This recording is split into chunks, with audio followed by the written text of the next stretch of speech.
Bon matin tout le monde. Donc, on va commencer une nouvelle séance d'analyse. Aujourd'hui, c'est le 15 avril 2026. Comme d'habitude, on va essayer de parler un petit peu macro. On va essayer d'analyser les marchés.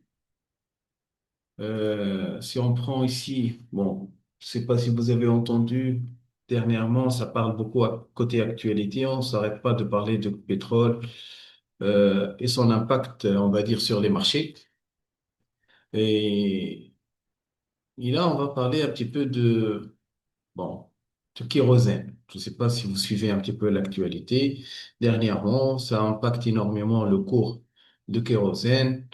Donc, il y a pas mal de sociétés, des compagnies aériennes qui commencent à augmenter leur prix de pétrole pour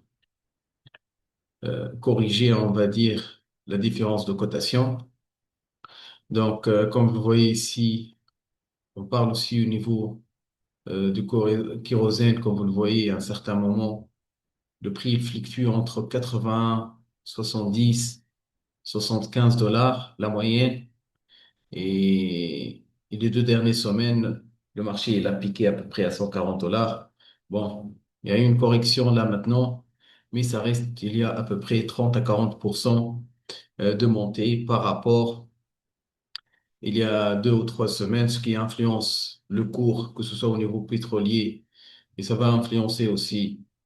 Pourquoi on parle là maintenant? Parce qu'on va passer aux périodes d'été, des vacances, etc. Donc, des cours comme ça va impacter énormément sur pas mal d'industries, dans pas mal de secteurs. Donc, ça, c'est le cours. Donc, il y a eu une pique, même si aujourd'hui, on voit une consolidation. On va en parler au niveau du pétrole aussi, que finalement, il y a une correction depuis le début, lundi, mardi, mercredi. Euh, bon, c'est vrai que j'en ai cherché uniquement l'achat la semaine dernière et finalement, il a monté et il est allé chercher notre objectif. Techniquement, il a respecté notre zone, notre golden zone, on l'a identifié, on a pris en considération cette baisse. On attendait une correction, on va dire, une certaine correction à ce niveau. Finalement, le marché, il était allé chercher ce niveau. Il y a eu une consolidation à partir de ce niveau et après, il est reparti à la baisse. Euh, j'ai pas voulu prendre de décision de vente et je ne veux pas, même cette semaine. Je vais vous montrer l'analyse, le graphique, etc. Et moi, personnellement, d'après ce que je vois, je suis un petit peu l'actualité, ça reste une correction. La tendance de fond, ça va être une tendance haussière. Je vais vous expliquer même de côté des fondamentaux, à part la guerre, etc. Écoute, euh, le prix de pétrole, ça va rester le plus haut. Je vais vous expliquer pourquoi, même en faisant quelques recherches, etc. C'est pas moi qui. Il y a quelqu'un qui a parlé euh, sur BFM Business euh, que le prix de pétrole, ils ont besoin que ça reste au plus haut. Euh, et je vais vous expliquer ça. Donc, le baril de pétrole, il doit être au-dessus de 95 dollars, donc 91, etc. Donc, de toute façon, même aujourd'hui, même si on va essayer de viser un petit achat, on va prendre, comme je vous dis, on va essayer de prendre des achats. On va viser, nous sommes déjà ici en prenant cette impulsion, nous sommes à un niveau de correction et on est dans une zone d'achat pour reprendre l'achat. Euh, je vous, on va parler technique de toute façon. Je vais vous parler pourquoi je tiens plus à l'achat, tout simplement. Donc ça, c'était sur le pétrole. Donc je voulais vous parler un petit peu du kérosène, etc. et son impact parce que finalement, ils ont le même cours, que ce soit le pétrole, que ce soit le gaz, etc. Donc presque, ils ont la même fluctuation de prix. Donc lorsque la plupart, et on va prendre en considération toujours le pétrole, donc Le reste, ça suit tout simplement. Donc, ça, c'est au niveau des marchés. Donc, au niveau calendrier économique. Bon, ce qu'il faut savoir que je pense que vous avez remarqué que les indices, ils ne font que monter. Ça, c'était sur le Nasdaq, euh, sur du H4, même si je passe sur un intervalle de temps daily. La semaine dernière, les 3 derniers jours ici, par exemple, par rapport aux 3 derniers jours, il y a eu une montée d'à peu près 1000 points. Il a monté plus, on était à 24 000 points. Ça, c'était mercredi dernier. Aujourd'hui, on est presque à 25 932. Donc, il ne fait que monter. Euh, bon, on est presque à un niveau historique déjà. Regardez, 26 200, c'est presque à un niveau historique. On va essayer d'expliquer, et c'est ça le plus important, qu'est-ce qui explique toute cette montée. Donc, on va essayer d'analyser un petit peu les marchés pour comprendre qu'est-ce qui fait monter ces marchés-là. Donc, l'indice, le Nasdaq, il a très bien monté. Pareil aussi, le Dow Jones, mais ça reste finalement le Dow Jones à un niveau qu'on a tenté techniquement. Aujourd'hui, il est plutôt en phase de consolidation. Autre chose, les indices, pour ceux qui traitent des indices, la période de mois d'avril, il y a toujours la publication des résultats trimestriels. Donc, il faut toujours prendre en considération. C'est vrai que nous, toute la semaine, nous, on est plutôt orienté Forex. On transige beaucoup le marché de Forex, les parités, les devises. Donc, on a commencé à trader le Forex et on a essayé de prendre en considération les crypto-monnaies, les matières premières, les marchés pétroliers, etc. On essaie de faire une analyse hebdo sur différents actifs. Pourquoi? Parce que dans notre groupe, il y a pas mal de monde qui sont chacun intéressés par un actif. Donc, j'essaie au cours de cette séance de faire le maximum d'analyses. Par exemple, je fais des analyses sur l'argent aussi. Moi, j'y touche pas. Mais on essaie de mettre, au moins de vous montrer que ce qu'on est en train de faire, les outils qu'on est en train d'utiliser, eh ben, on peut les appliquer sur les différents marchés financiers. Et c'est ça le plus important. Donc, on ouvre notre calendrier économique, eh ben, la plupart du temps, on utilise calendrier pour les indicateurs, le taux d'intérêt, les indicateurs macro, tout simplement, le niveau d'importance, les pays, etc.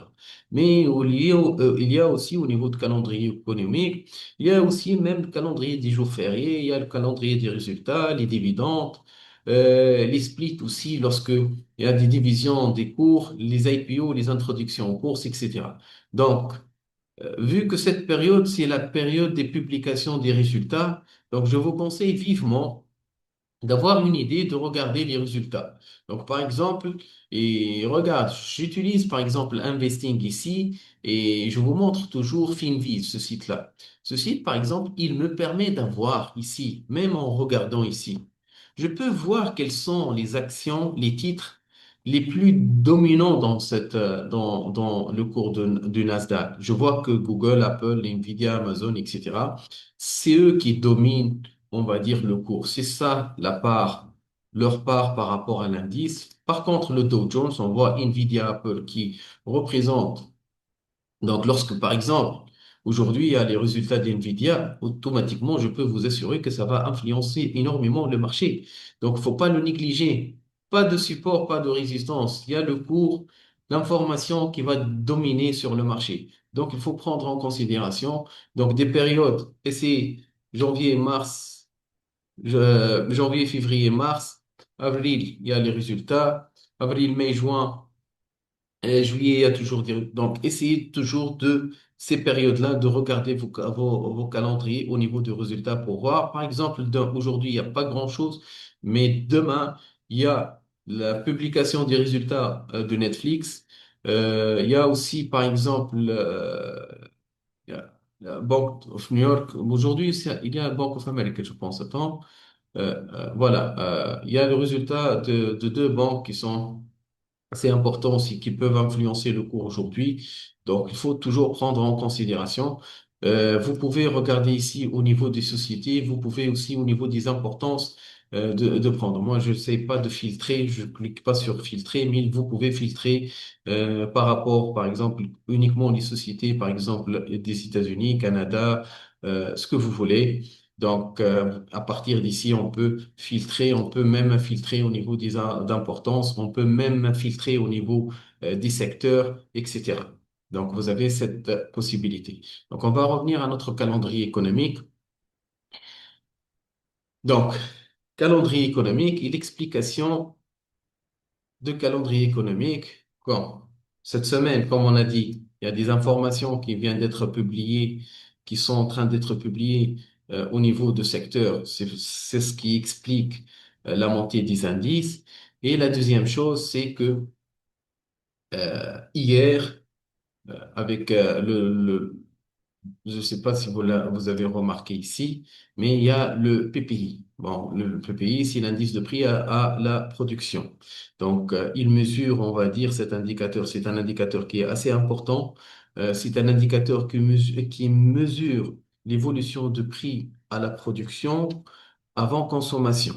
D'accord? Donc, ce qu'il faut savoir, que lorsque le PPI, il est publié, euh, faible, moins que prévu. Donc, ça va influencer sur l'indice de prix à la consommation. Donc, il y a moins de pression inflationniste. Donc, automatiquement, là, il y a une baisse au niveau de l'inflation, donc ce qui est peut-être pour nous un signal positif pour les marchés. Donc, une inflation qui ralentit. Donc, l'indicateur, le PPI, c'est un indicateur qui, comme on a dit, euh, il est publié toujours avant l'indice de prix à la consommation, le CPI. Donc, s'il est positif, donc ça va influencer positivement sur l'indice de prix à la consommation, le CPI. Et donc, automatiquement, ça va influencer sur le coût des entreprises qui vont plutôt diminuer. Donc, moins de pression sur le prix pour le consommateur. Et ce sont des données pour nous qui sont clés, qui va influencer automatiquement le cours du marché. Donc, vous allez voir, il y a eu la publication d'indices de prix à la production. Automatiquement, vous allez trouver que il va y avoir aussi la publication des indices de prix à la consommation, etc. Par exemple, la semaine prochaine, on va avoir des indices de prix à la consommation au Canada. Bon, pour le moment prévu que ça va rester inchangé, ce qu'il faut savoir, ça va rester inchangé. On ne sait pas encore, donc on va attendre. Ce sont des indicateurs très importants. Ça va influencer énormément sur le dollar canadien. Donc demain, donc la semaine prochaine, prudence euh, sur la parité, le dollar canadien. Pareil pour le GBP aussi. Il y a l'indice de prix à la consommation. Donc, ça va être une semaine assez mouvementée. Par contre, pour le reste de notre semaine, à part aujourd'hui, il va y avoir bien, le gouverneur de Andrew Bailey qui va parler. Il y a aussi le gouverneur de la Banque de Nouvelle-Zélande qui va parler. La Banque européenne. Donc aujourd'hui, il y a un meeting où il parle. Donc ça va influencer un petit peu le cours. Sinon, pour le reste de la semaine, c'est assez calme. Bien sûr, n'oubliez pas aussi qu'il y a des négociations entre l'Iran et les États-Unis, que ce sont des facteurs qu'on doit prendre en considération. Un petit conseil. Vu que, je ne sais pas si vous avez téléchargé, vous avez la plateforme X sur vos téléphones, Twitter. Moi, je vous conseille de les télécharger, d'ajouter notre cher ami. euh, vous essayez de le suivre et vous le mettez en priorité. Ça veut dire que tous ces tweets, vous devez les recevoir en notification parce que malheureusement, il influence énormément le marché. Et on doit le prendre en considération tout simplement. Voilà. Donc, ça, c'est au niveau calendrier économique. Donc, faites attention. Il y a un accord, il n'y a pas d'accord. Négociation dans le bon sens. Dernièrement, hier, il a dit, c'est bon, on arrive à un certain niveau. d'arrêter la guerre et arriver à avoir un accord. Ça peut changer aujourd'hui, ça peut changer demain, on ne sait pas, mais ça influence énormément le cours, que ce soit au niveau des devises, que ce soit au niveau des métaux, pétrole, etc. Donc, faut le faire, faut le prendre en considération, c'est tout simplement. Voilà, ça c'est au niveau de calendrier économique. Donc, on va essayer de revenir un petit peu au niveau des analyses qu'on a fait la semaine dernière. On a fait des bonnes analyses et on a fait aussi des mauvaises analyses. Je vais essayer aussi de regarder les analyses de nos participants et après, on essaie de voir des nouveaux analyses. Bon, on va commencer dès le début. Bon. On va commencer avec le GBP-AOD. Je pense que le GBP-AOD, on l'a perdu. Donc ça, c'était notre opportunité sur le GBP-AOD la semaine dernière. Bon, l'explication ici, c'est quoi? C'est j'ai identifié cette chute. Donc, j'ai identifié par rapport à cette dernière, la configuration, c'était un Fair Value Gap. Cette FVG vient d'être invalidé par un IFVG. Donc, c'était pour nous l'idéal de prendre une décision d'achat ici. L'analyse, c'était de prendre un achat ici, viser un TP ici, bien sûr avoir un stop assez serré. Malheureusement, cette position, je l'ai pris, elle a tapé directement son stop. Là, voilà. Donc, déjà, on a pris une décision à ce niveau, on a pris une décision à ce niveau. C'est vrai que la position, elle est allée chercher un petit peu le niveau. Elle n'a pas touché le TP, mais derrière, directement, elle a tapé notre stop. Bon, on avait un stop à 40 pips, à 42 pips à peu près. Donc, cette position, finalement, on a perdu. Bon, la deuxième position qu'on a pris, c'était l'USD GPY. Donc, l'USD GPY, le mercredi dernier, on a identifié ce Wyckoff. J'ai pris une décision de vente ici. Dès que le marché l'a cassé, c'était l'idéal pour moi. J'en ai pris une décision de vente pour plutôt partir à la baisse. C'était pour nous prendre une position. Mais finalement, lorsqu'ils n'ont pas eu d'accord, etc., il y a eu une reprise de l'USD-GPY à la hausse. Donc, j'ai eu une perte. Bon, ça n'a pas tapé mon stop. Aujourd'hui, la position, elle est à ce niveau. Personnellement, je vais attendre que cette position revienne au point d'entrée et fermer et attendre une meilleure entrée. Même, il faut savoir une chose, que même à ce niveau, je peux clôturer cette position. J'ai déjà minimisé la perte. Je vais vous montrer qu'on a ouvert des positions où on peut être rentable. Donc, si on arrive à ouvrir 4 à 5 positions par semaine, il y en a 3 ou 4 qui sont gagnantes. Une, ça fait partie du jeu qu'on peut avoir des positions à la perte tout simplement. Le TH la semaine dernière, on a identifié, attends, je vous montre l'analyse avant, je vais vous montrer l'analyse avant, le TH, c'est où? Voilà, ça c'est le TH. Bon, le tirage, pareil, méthode Wyckoff. On a identifié ici une zone d'accumulation. On a attendu que le marché il sorte de cette zone. Finalement, il est sorti. Donc, c'était pour moi l'idéal, c'est de partir à la hausse. Donc, partir à la hausse, achat ici, un stop assez serré et chercher un TP, viser notre golden zone ici. Donc, on a pris une décision la semaine dernière à ce niveau. On peut voir le résultat. Finalement, le marché il est parti à la hausse. Le stop, regarde, même s'il y a eu quelques consolidations ici, c'est pas trop stressant. Donc, et finalement, le marché il est reparti on a encaissé à peu près 200 points à la hausse. Pareil aussi sur l'USD-CAD. On a bien fait une très belle analyse sur l'USD-CAD. La semaine dernière, on a identifié un double top, une figure de retournement. On a attendu la cassure de cette ligne. Le marché, il a testé cette ligne une fois. Le marché, il est revenu pullbacker cette ligne de coup. On a pris une décision de vente ici. Qu'est-ce qu'on a fait? On a fixé un TP à ce niveau. Pourquoi on a fixé ce TP à ce niveau? C'est très simple. On a pris cette impulsion. J'ai pris le point le plus bas, j'ai pris le point le plus haut. J'ai utilisé Fibo et je viens d'identifier notre golden zone ici. Donc, notre TP, c'est de viser cette zone. Et effectivement, le marché, finalement, il est parti. Il a tapé notre objectif. La voilà, l'analyse avant sur l'USD-CAD. La voilà, l'USD-CAD, on était encore là, on a pris une décision de vente ici, on a visé notre TP, finalement, ça a pris à l'os. Ça a pris à la baisse. Bon, ça c'est le tirage, l'USD-GPY, l'USD-CAD, le GBP. Donc, on a eu deux positions perdantes. Bon, c'est pas perdante. Bon, l'USD-GPY, oui, il est perdant, je l'ai pas encore fermé. Je sais aussi que nos membres, ils ont la même position et qu'ils la gardent encore perdante. Bon, une autre remarque. Regarde, euh, le gold. La semaine dernière, le gold, l'or. On a identifié un drapeau.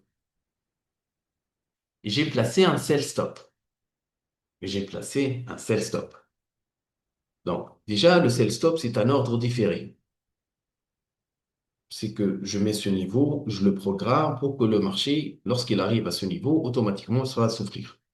Bon. Ce qu'il faut savoir aussi, c'est que moi, je ne garde pas mes positions pour le vendredi. Parce que euh, le gold, cet ordre a été ouvert à l'ouverture de marché dimanche. Le marché, lorsqu'il a ouvert, il a ouvert avec un gap à la baisse qui a ouvert cette position. Donc, moi, je ne la garde pas, la position. J'essaie toujours, vendredi, de fermer des positions, même si je ne ferme pas des positions, par exemple, USD CHF, USD GPY, euro dollar. Ce sont des parités qui sont pas assez liquides. Écoute, même s'il y a un gap, il y a un gap de 30 points, de 40 points. Oui, je peux supporter. Mon compte, il me permet de supporter ça, etc. Mais garder une position ouverte sur l'or ou sur l'argent ou sur le pétrole, par exemple, sans stop loss, il faut faire attention. Et pour ceux que je sais qui transigent avec deux lots et trois lots, etc., ça veut dire que la variation d'une pipe, elle vaut 10 dollars et 20 dollars. Écoute, il y a trop de risques et lorsque tu gardes une position ouverte pendant le week-end, c'est que tu n'as aucun contrôle sur cette position. Tu sais pas où est-ce que le marché va ouvrir. Même si, exemple, j'en ai ouvert cette position ici pour tenter un ordre de vente et j'en ai mis un stop ici. Lorsque le marché il ouvre demain, après le samedi dimanche par exemple, il ouvre, il va ouvrir à ce niveau.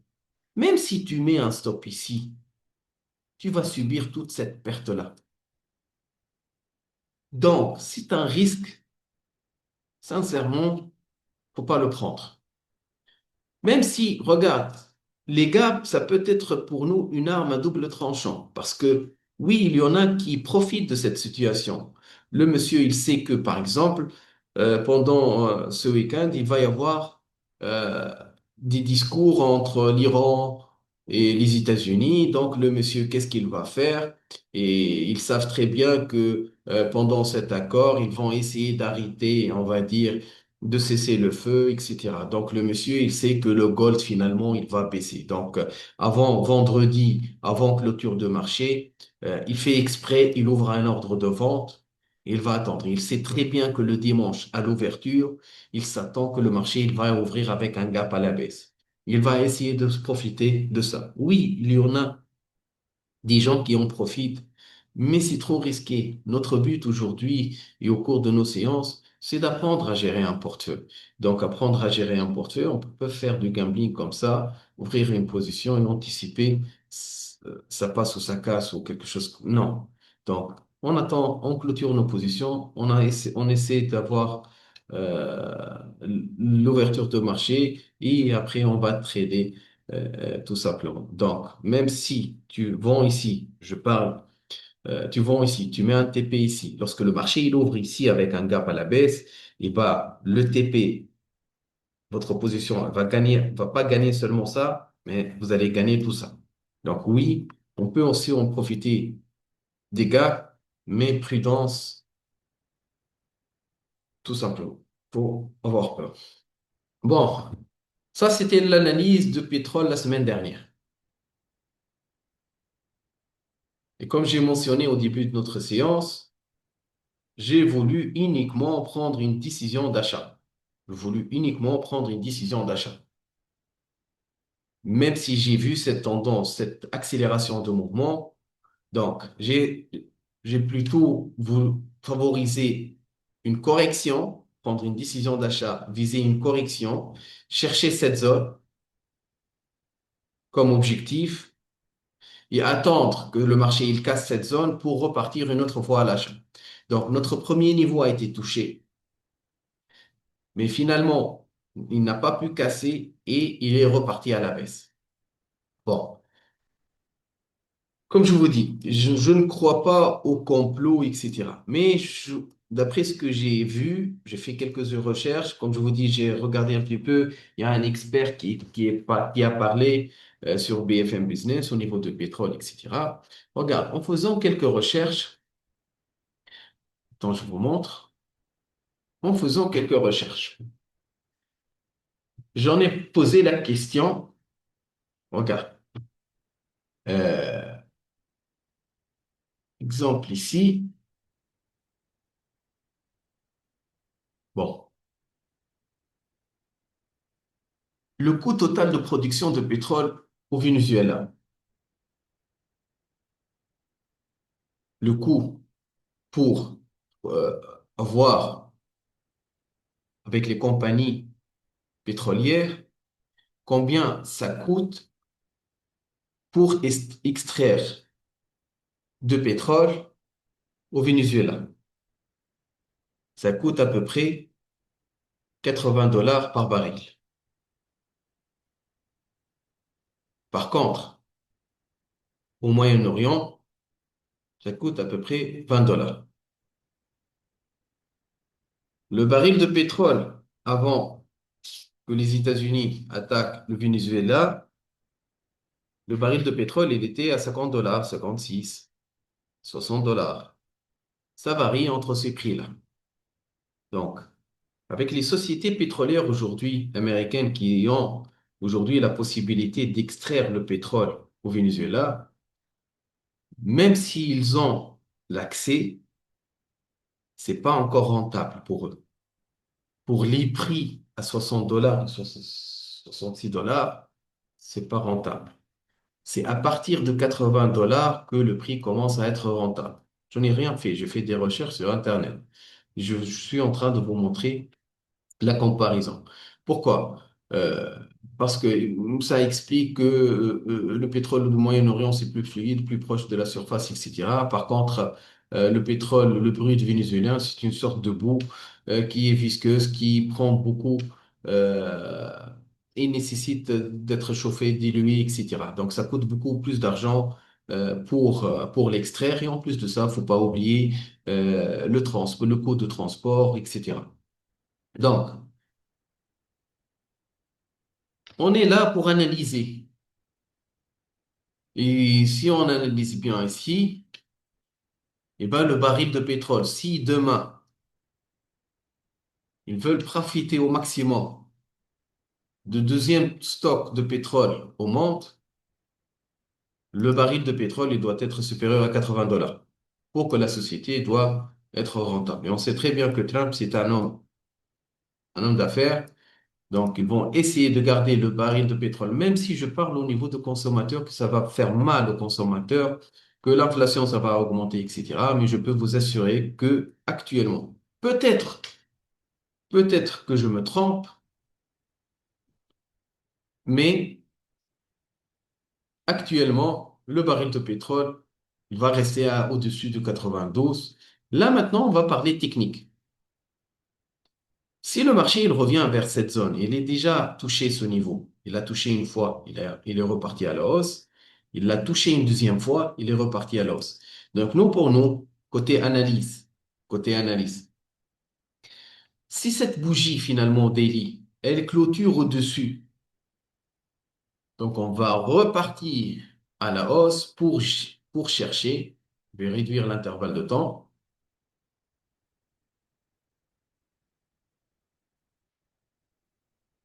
pour rechercher les niveaux, comme on a mentionné, on a le niveau 0,38, on va chercher à peu près 101 dollars. Il y a un marteau ici qui s'est formé. Bon, c'est pas du tout pis ça, mais on peut tenter un achat à 180, à 100, à 101, 102 dollars. Et bien sûr, on essaie toujours d'avoir un stop assez serré parce que on est à ce golden zone. Donc, si le marché il monte, ça va monter à peu près ici et on a un stop assez serré à ce niveau. Bien sûr, là, même si j'ai parlé au niveau d'actualité, etc., et j'ai essayé de faire quelques raisonnements, etc., pour favoriser. Parce qu'écoute, lorsqu'on essaie de prendre une décision, essayez de poser une question. Pourquoi je veux prendre cette décision? Donc, si j'anticipe une hausse ici, donc, côté fondamentaux, avec les tensions géopolitiques, etc., moi, je vois que le pétrole, il est dans une zone de rebond. Je peux partir à la hausse ici. Je peux, de toute façon, j'ai un stop assez serré ici. Mon ratio de rendement, il est supérieur à 1. Je peux viser un TP ici. Donc, déjà, je ne suis pas contre la tendance du marché. La tendance de marché, elle est plutôt haussière. La tendance du fond ici, il est plutôt haussière. Il y a une impulsion, etc. J'ai un stop assez serré. Donc, je peux la prendre, cette décision. Bon, l'idéal, c'est attendre la clôture de la bougie daily, avoir un TP ou la bougie H4 au moins, et avoir un stop à ce niveau.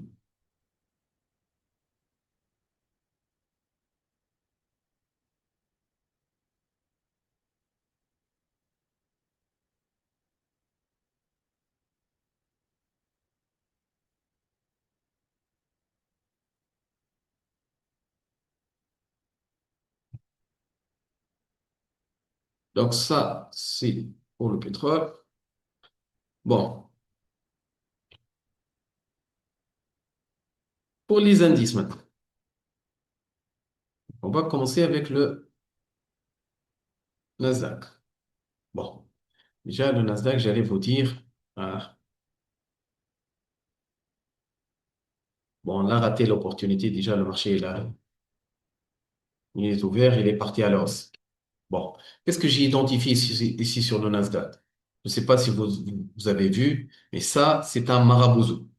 Un marabouzou, c'est quoi? C'est une figure de continuation. C'est un chandelier de continuation.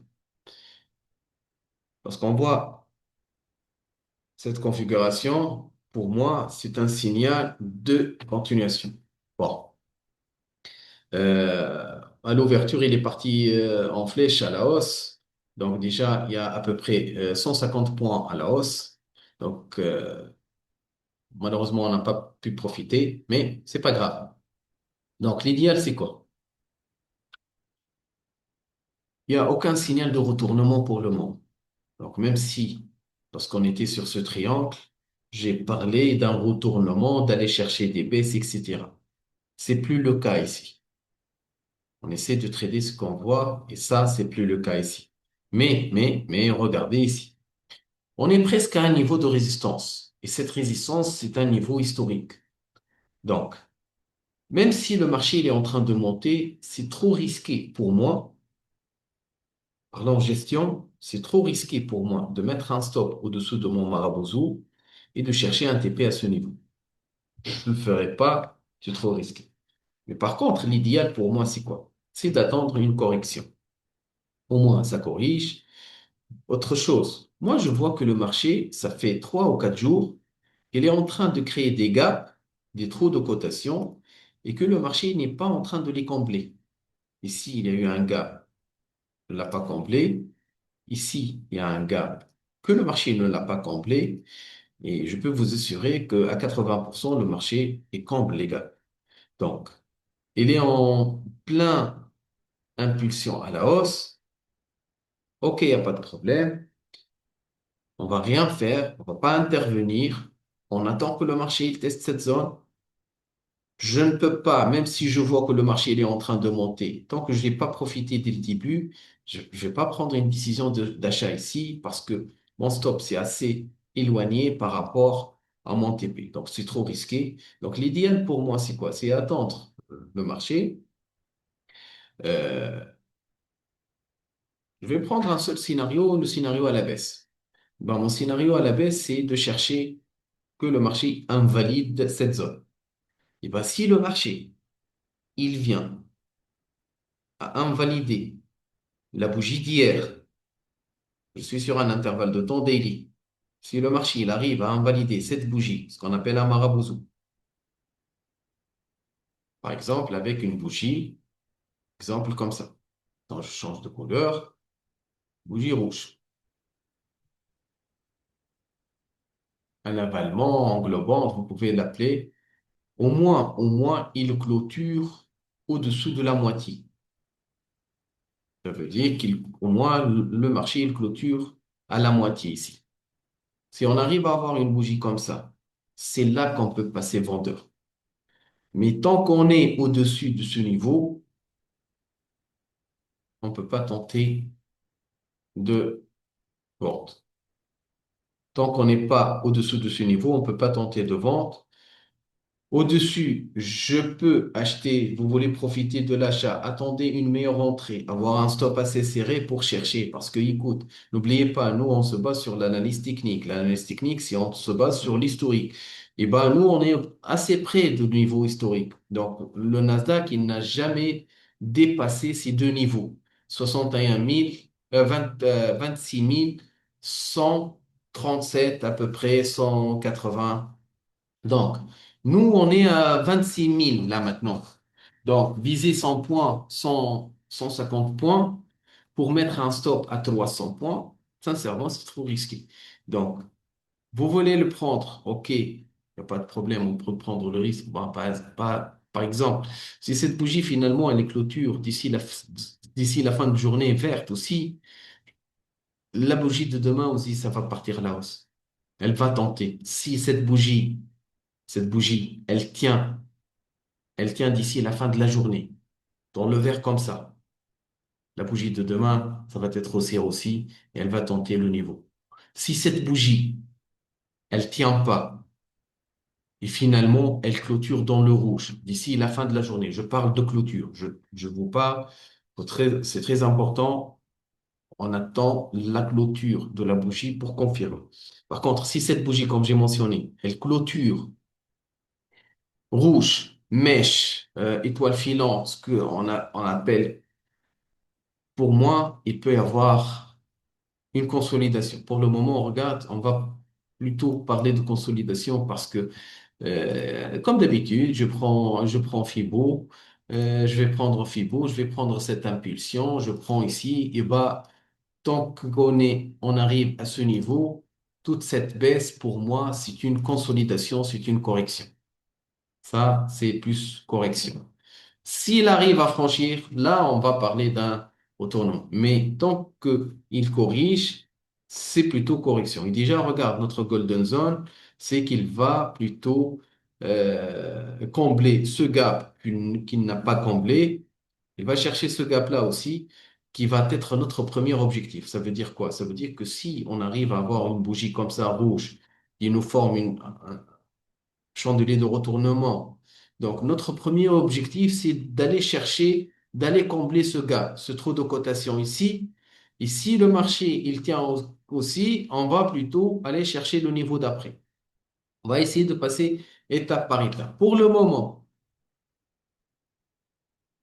attendez un ordre, que le marché il arrive à invalider cette zone.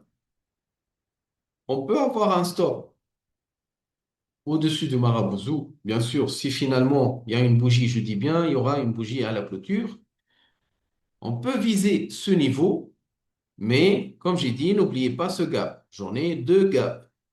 Ce premier, je vais le cercler pour bien vous les identifier.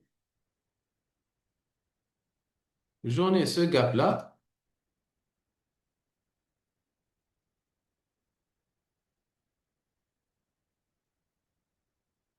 et j'en ai ce gap-là. Donc le marché, finalement, il va essayer de les combler.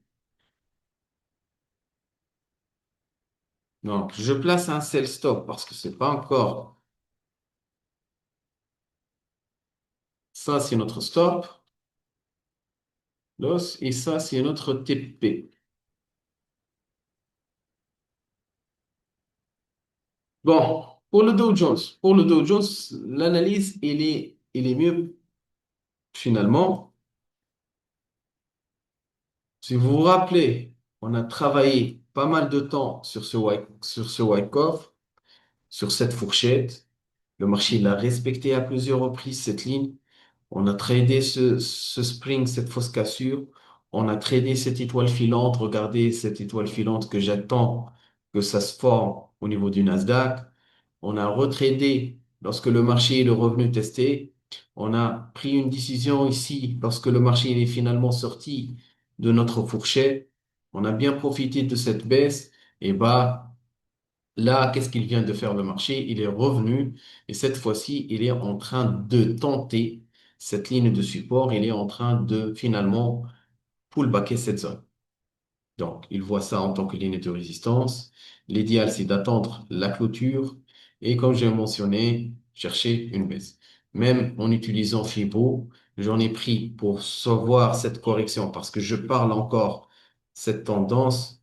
Lorsque je prends cette tendance à la baisse, et bah, je vois finalement que notre golden zone, le marché, il ne l'a pas encore franchi, il est en train de respecter cette ligne de résistance. Donc, si on attend que ça se clôture, cette bougie, parce que je travaille sur un time frame H4, j'attends la clôture de cette bougie et oui, je peux aller chercher ce niveau, une petite correction, ce niveau et bien sûr, aller changer, essayer de combler ce gap. Aller combler ce gap.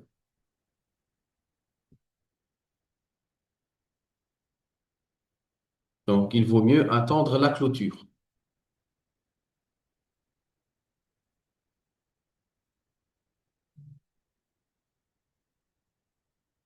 Je vais vous mettre le TP ici, mais on a 10 niveaux. On a ça, ce premier niveau, on a ce niveau et on a ce niveau comme historique. Donc, même si tu prends une décision de vente ici, tu mets un TP ici, mais tu as intérêt à, euh, à observer le marché lorsqu'il arrive à ces deux niveaux. S'il n'y a pas de difficulté, il arrive à les franchir, oui, on va garder notre position. Mais si tu vois finalement qu'il y a de la difficulté, il vaut mieux, il vaut mieux sortir tout simplement. Donc ça, c'est un celle à la clôture, je dis bien, il vaut mieux attendre la clôture de la bougie. Ça, c'est notre stop et ça, c'est notre TP. Ça, c'est notre TP. Donc, ça, c'est sur les indices. Bon, rapidement, une analyse du groupe. Donc, l'AOD, NZD. Bon, l'AOD, NZD, la question, c'est est-ce que c'est un Wyckoff, la théorie Wyckoff? Bon, regarde. La théorie Wyckoff, on doit avoir des oscillations. Il vaut mieux avoir des oscillations claires. Ça veut dire que, par exemple, ici, il n'y a pas encore une... Oui, il y a deux sommets ici, un seul creux, donc tu as identifié ici une oscillation horizontale. Peut-être, oui, tu peux me dire que ça, c'est plutôt un double top qui est en train de se former. C'est pas encore validé parce que pour moi, un double top, ça doit franchir vers le bas. Mais comme je vous dis, Wyckoff, c'est identifier une zone de range. Ça veut dire que le marché, il oscille à l'horizontale, que ce soit au niveau le plus haut, on appelle ça une zone de distribution, ou au plus bas, on appelle ça une zone d'accumulation. Mais pour le moment, je ne la vois pas encore, zone de range. Deuxième chose, moi, je vois des sommets de plus en plus hauts. Tu as tracé cette ligne, mais par contre, ici, les deux sommets, ils sont de plus en plus hauts. Les deux creux, ils sont de plus en plus hauts. Je répète, on essaie de trader ce qu'on voit. N'essaie pas de forcer. Pourquoi tu as tracé cette ligne? Une ligne, on doit prendre au moins 2 points pour tracer une ligne. Moi, je vois que la tendance, elle est plutôt haussière. Je vois que les creux, ils sont de plus en plus hauts. Et les sommets aussi, ils sont de plus en plus hauts. Pourquoi tu essaies de freiner le marché ici? La tendance, elle est encore haussière. Il n'y a aucun signal de retournement pour le moment. Il n'y a pas d'oscillation horizontale. Donc, non, faut faire attention à ce niveau. L'analyse, monsieur, l'analyse de monsieur, pourquoi il n'y a pas le nom? Bon, je sais pas. Bon, pour le gold, moi je l'ai fait le gold, l'analyse de toute façon. Donc, ça, c'est la correction. Ça, c'est notre golden zone. Le marché, il est arrivé ici. On va essayer de tenter un ordre de vente. Oui, je partage le même idée. Voilà le gold, c'est pareil. Ça, c'est notre drapeau. Ça, c'est notre golden zone, comme vous le voyez ici. Bon, c'est vrai que le marché ici, il a franchi notre zone. Bon, si je prends en considération mon niveau Fibo, là, en prenant uniquement figure chartiste. Les figures chartistes, ça, c'est un drapeau. Ça, c'est le bras du drapeau. Ça, c'est l'oscillation horizontale. Le marché, il est franchi, il a cassé. Le marché, il est en train de pullbacker cette zone. Donc, pour moi, je peux tenter un petit ordre de vente ici, un petit ordre de vente à ce niveau, en se basant, comme j'ai mentionné, sur ce drapeau. Ça, c'est là le bras du drapeau, correction.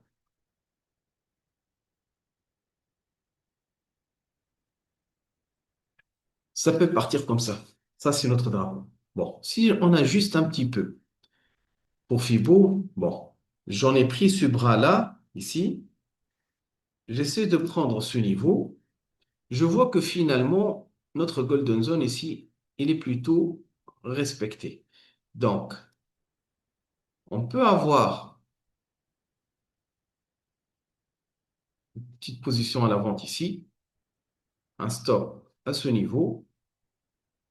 Et bien sûr, même si je vais mettre le TP ici, comme d'habitude, même si ça, c'est le 70%. Ça, ce sont mes 70% du bras du drapeau.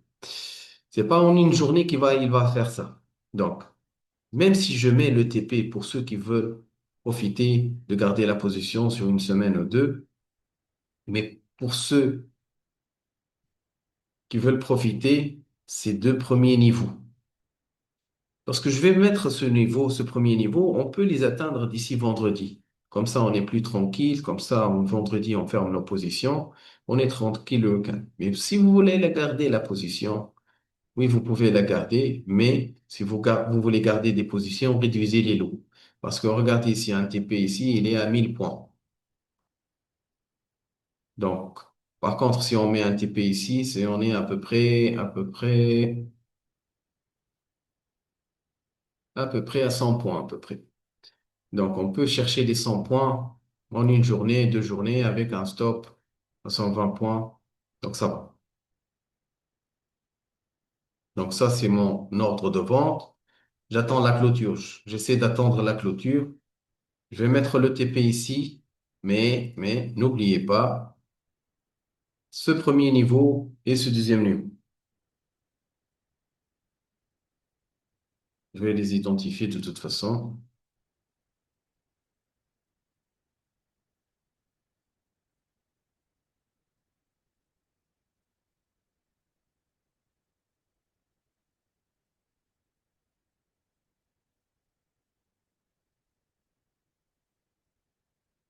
Ouais, j'arrive pas. Ah, voilà. J'attends la clôture avant de prendre la décision. Je mets mon stop ici. Et bien sûr, mon TP, on va le mettre ici. Donc ça, c'est pour le gold. Bon, Avant de passer au Forex, on va faire rapidement crypto, BTC au TH. On va trouver,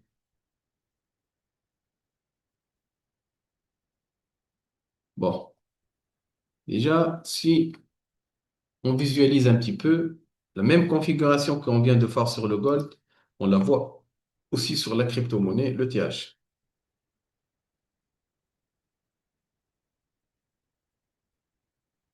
Ah, Monsieur Jouslan, ouais, ok, d'accord. Donc la question, pourquoi 4234, pourquoi pas 4440? La question, votre départ, attends, 4200,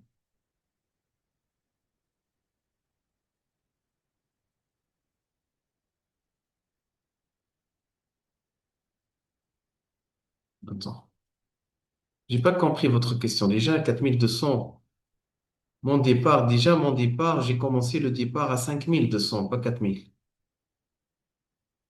Ah, je comprends. Ok, ok, ok. Bon. La question de Monsieur Jocelyn, c'est pourquoi j'en ai mis Fibo, pourquoi j'ai pris Fibo en se basant sur ce point-là et non pas sur ce point-là. Bon, déjà, j'en ai pris la dernière chute. C'est ça ma dernière chute. Ça, il y a eu une chute, correction. Donc, j'en ai pris cette correction. J'essaie toujours d'identifier les impulsions et les chutes. Ça, c'est une chute. Hop, j'identifie notre golden zone. Ça, c'est une chute. J'identifie, je mets mon golden zone. Donc, ça, c'est notre dernière chute. Et j'ai mis cette correction. Et j'en ai pris. Pareil aussi. Donc, j'essaie d'identifier. Je ne prends pas en considération la tendance en entier, mais je cherche les impulsions et les chutes. J'essaie d'y travailler. Donc, ça, c'est une impulsion. Ça, c'est une impulsion.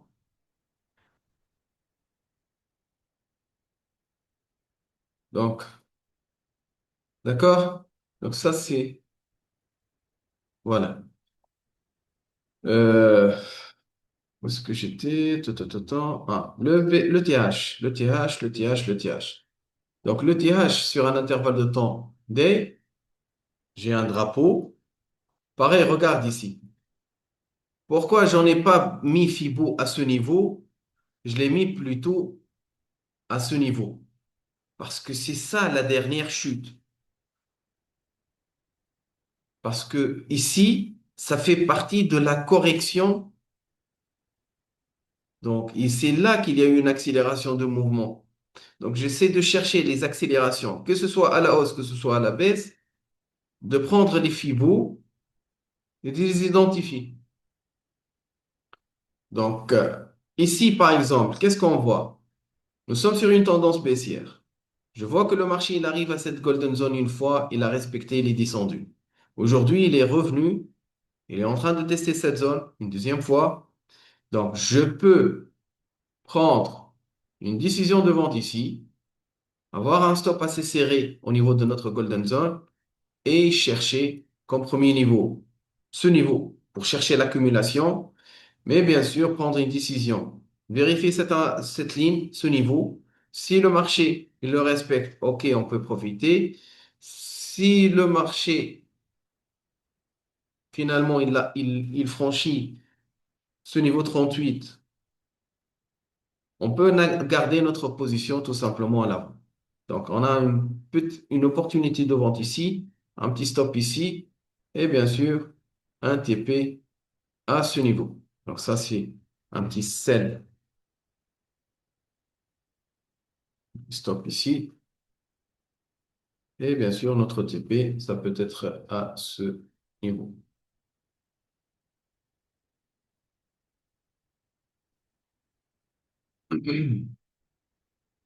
Non. Forex maintenant. Donc, avant d'aller sur le Forex,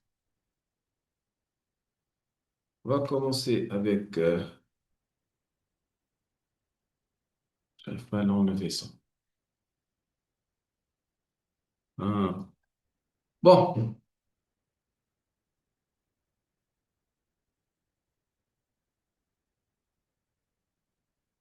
ça c'est la remarque, par exemple, ça c'est la remarque de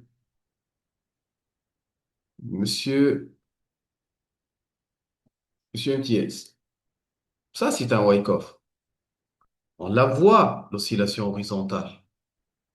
Il y a des oscillations horizontales. Il y a des sommets, ils sont au même niveau, les creux, ils sont au même niveau. Cette fausse cassure, elle doit faire partie du Wyckoff. C'est ce qu'on appelle une fausse cassure. Un spring ici, la cassure, le marché le réintègre, il reteste cette ligne, il nous indique que nous sommes finalement à cette fourchette. Et là, qu'est-ce qu'il est en train de faire le marché? Et bien finalement, il est revenu tester cette ligne. Bon. Donc, cette ligne, cette zone de résistance que le marché à plusieurs reprises il a tenté, ça fait office d'une résistance. Et pour vous montrer plus, qu'est-ce que je viens de faire? Eh bien, très simplement, j'en ai pris cette dernière chute, j'en ai pris ce point-là, je l'ai relié avec le point le plus bas ici. Et qu'est-ce que je vois? Que ça, c'est notre golden zone. Donc, tous ces niveaux nous indiquent que nous sommes plutôt sur un niveau de résistance assez important. Bon, les bougies sont plutôt en vert. Il y a une pression acheteuse. Donc, je ne peux pas ouvrir une position actuellement avec une bougie verte. Je dois attendre la clôture au moins d'une bougie rouge qui confirme. Donc, si on veut jouer la sécurité, c'est très simple. Actuellement, je peux passer vendeur si le marché, finalement, il revient à sortir de notre golden zone. Ça veut dire qu'il entre dans notre golden zone, il la respecte, il ne peut plus la dépasser. Et dès qu'il commence à partir à la baisse, hop, je prends la décision de vente. Je mets un TP ici, je mets un stop ici et je peux profiter. Donc là, on peut placer un ordre déféré. Ou bien, si vous voulez jouer sur le court terme, au moins attendez une clôture d'une bougie rouge et on peut trader. Si finalement on aurait une bougie en rouge ici, on peut directement chercher le point, les niveaux 50 directement. Ça veut dire qu'on peut avoir, par exemple, à 80, on peut chercher à peu près les 30, 40, ça veut dire 30, 40 pips. Vous voulez travailler sur 2, 3 jours, attendez la confirmation, attendez la cassure et ça va partir. Mais je peux vous assurer une chose. Vous voyez cette montée. Une bougie, 2, 3, 4, 5, 6, 7. Il y a 7 chandeliers à la hausse. Bah, ça va prendre au moins le double pour que le marché il arrive à les invalider, tout simplement. Donc, il faut faire attention. Ça veut dire qu'on va garder cette position ouverte si vous voulez chercher le point le plus bas ici. Donc, ça, c'est un sell stop.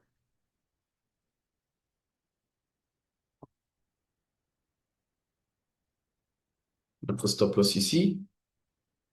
Et bien sûr, notre TP qui peut être là. Donc ici, on parle d'un sell stop. Bon. On va partir maintenant sur tout ce qui est parité yen. Je vais pas on va les analyser, mais on va pas prendre de décision et je vous explique pourquoi. Je ne sais pas si vous voyez, le GBP/JPY, il est à un niveau historique. L'euro GPY, il est à un niveau historique. L'USD GPY, bon, non, il n'est pas à un niveau historique. Donc, attendre la clôture ici.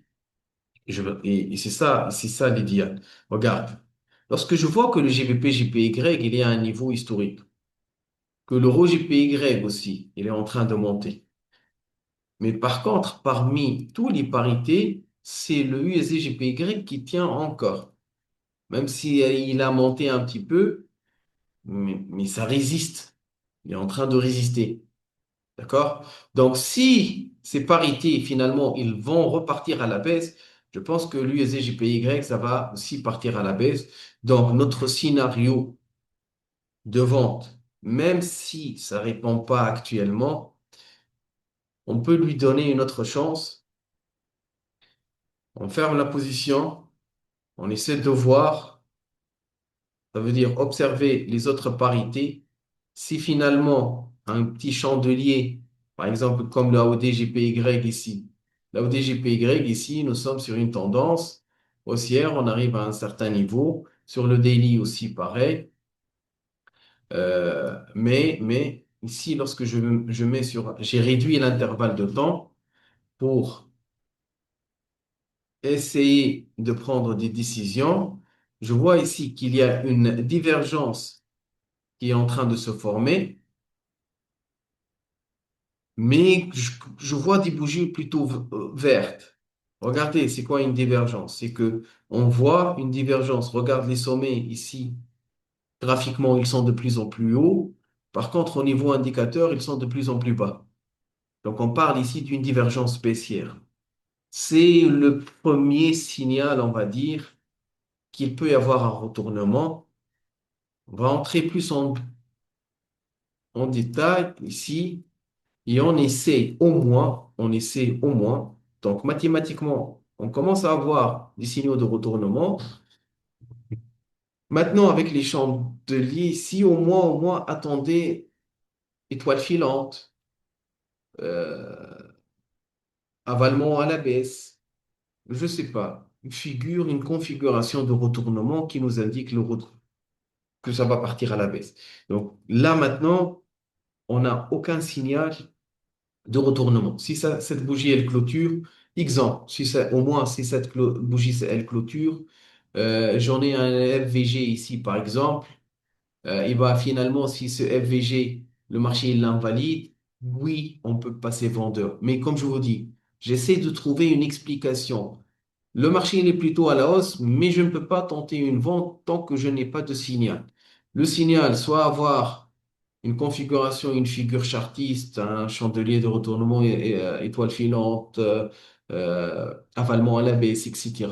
Ou bien un IFVG, un Fair Value Gap inversé, ce qui nous donne la possibilité de chercher la baisse tout simplement. Donc, je vais au moins vous donner cette possibilité. Le scénario, il n'est pas encore valable, mais on attend au moins que le marché, au moins, il franchit cette zone pour qu'on puisse partir à la baisse. Tant que ça n'a pas encore confirmé, il vaut mieux attendre.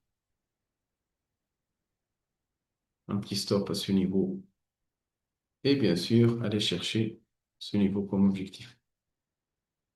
Et il y a une divergence sur du H1. Voilà, donc ça, c'est les analyses de la semaine. Bien sûr, n'oubliez pas de partager vos analyses sur le Discord.